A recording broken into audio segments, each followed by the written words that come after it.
రాజేంద్ర బాబు AIYF రాష్ట్ర ప్రధాన కార్యదర్శి.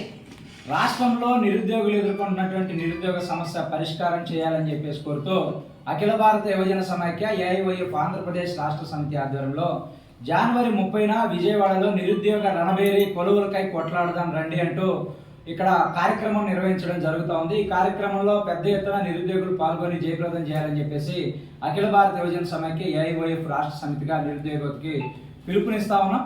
ఈ రాష్ట్రంలో కూటమి ప్రభుత్వం అధికారంలోకి రాకముందు యువగలం పాదయాత్ర ద్వారా సూపర్ 6లో భాగంగా బాబు షూరిటీ భవిష్యత్తు గ్యారంటీ అంటూ నిరుద్యోగ యువతకు మేము హామీ ఇస్తున్నాము. మేము అధికారంలోకి రాగానే జాబ్ క్యాలెండర్ ప్రకటిస్తాము, 20 లక్షల ఉద్యోగాలు కల్పన చేస్తాము, ఏటా నెలకి 3,000 రూపాయల నిరుద్యోగ వృత్తి ఇస్తామని చెప్పేసి అధికారంలోకి వచ్చారు. అధికారంలోకి వచ్చిన తర్వాత ఒక్క ఉద్యోగం కూడా భర్తీ చేసినటువంటి పరిస్థితి లేదు, జాబ్ క్యాలెండర్ ప్రకటించినటువంటి పరిస్థితి లేదు. జనవరి 1 పూర్తయినా కూడా ఇంతవరకు జాబ్ క్యాలెండర్ ప్రకటించలేదు. కొత్త ఉద్యోగాలు ఇవ్వకపోగా ఉన్నటువంటి వాలంటీర్లకి ఉగాది రోజు తీపి కబురు చెప్తున్నానని చెప్పి 2,60,000 మంది వాలంటీర్లని రోడ్డును పడేశారు. అదేవిధంగా ఏపీ బేవరేజెస్ లో పనిచేసేటటువంటి 25,000 పైచిలకు నిరుద్యోగులందరినీ కూడా రోడ్ల మీద పడేసినటువంటి పరిస్థితి. ఏపీ సివిల్ సప్లైస్ రేషన్ వాహనాల్లో పనిచేసేటటువంటి డ్రైవర్లు హెల్పర్లను రోడ్డు మీద పడేసినటువంటి పరిస్థితి ఈ రాష్ట్రంలో ఉంది. రాష్ట్ర వ్యాప్తంగా నిరుద్యోగులు ఎదుర్కొన్నటువంటి పలు రకాల సమస్యల పరిష్కారం కోసం ఈ పోరాటం జరుగుతూ ఉంది.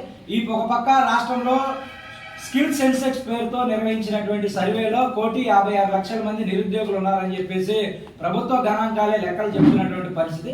రెవెన్యూ శాఖ శ్రీనిధి పోర్టల్లో కూడా 1,90,000 పైచిలకు ఉద్యోగాలు ఖాళీ ఉన్నాయి. ఇంకా 13 శాఖలకు సంబంధించి ఖాళీ వివరాలు పొందుపరచలేదని చెప్పేసి ప్రభుత్వ వెబ్సైట్లోనే గణాంకాలు చెబుతున్నా కూడా ఇంతవరకు రాష్ట్ర ప్రభుత్వం నిరుద్యోగులకు ఇచ్చినటువంటి హామీలు నిలబెట్టుకోలేదు. కూటమి ప్రభుత్వం అధికారంలోకి వచ్చిన తర్వాత నిరుద్యోగులకు ఏ రకమైనటువంటి లబ్ధి చేకూరలేదు. కానీ ఆ కూటమిలో ఉన్నటువంటి పార్టీలకు సంబంధించినటువంటి నాయకులకు కార్యకర్తలకు వివిధ కార్పొరేషన్లు డైరెక్టర్లు చైర్మన్లుగా ఉద్యోగాలు వచ్చినాయి తప్ప ఏ రకంగా ఈ రాష్ట్రంలో ఉన్నటువంటి నిరుద్యోగ యువతకు 2 సంవత్సరాల కాలం గడుస్తున్నా కూడా కూటమి ప్రభుత్వంలో ఒరిగింది ఏమీ లేదని చెప్పేసి అఖిల భారత యువజన సమైక్య ఏఐవైఎఫ్ గా మేము తెలియజేస్తూ రేపు 30వ తారీఖు జరిగేటటువంటి చలో విజయవాడ రణబేరి కార్యక్రమంలో పెద్ద ఎత్తున నిరుద్యోగ యువత పాల్గొని ఈ కార్యక్రమాన్ని జయప్రదం చేసి నిరుద్యోగుల యొక్క ఆవేదనని ఘోషని ప్రభుత్వానికి తెలియజేయాలని చెప్పేసి ఈ సందర్భంగా తెలియజేస్తున్నాం. జరుగుతున్నటువంటి నిరుద్యోగ రణబేరి కార్యక్రమాన్ని ప్రకటించాలి, జాబ్ క్యాలెండర్ వెంటనే ప్రకటించాలి, జాబ్ క్యాలెండర్ వెంటనే ప్రకటించాలి, జాబ్ క్యాలెండర్ వెంటనే ఇవ్వాలి. నిరుద్యోగ వృత్తి 3,000 రూపాయలు ఇవ్వాలి, నిరుద్యోగ వృత్తి 3,000 రూపాయలు ఇవ్వాలి, నిరుద్యోగ వృత్తి 3,000 రూపాయలు. పోరాడతాం నిరుద్యోగ సమస్య పరిష్కారం అయ్యేంత వరకు పోరాడతాం నిరుద్యోగ సమస్య పరిష్కారం అయ్యేంత వరకు. ఓకేనా?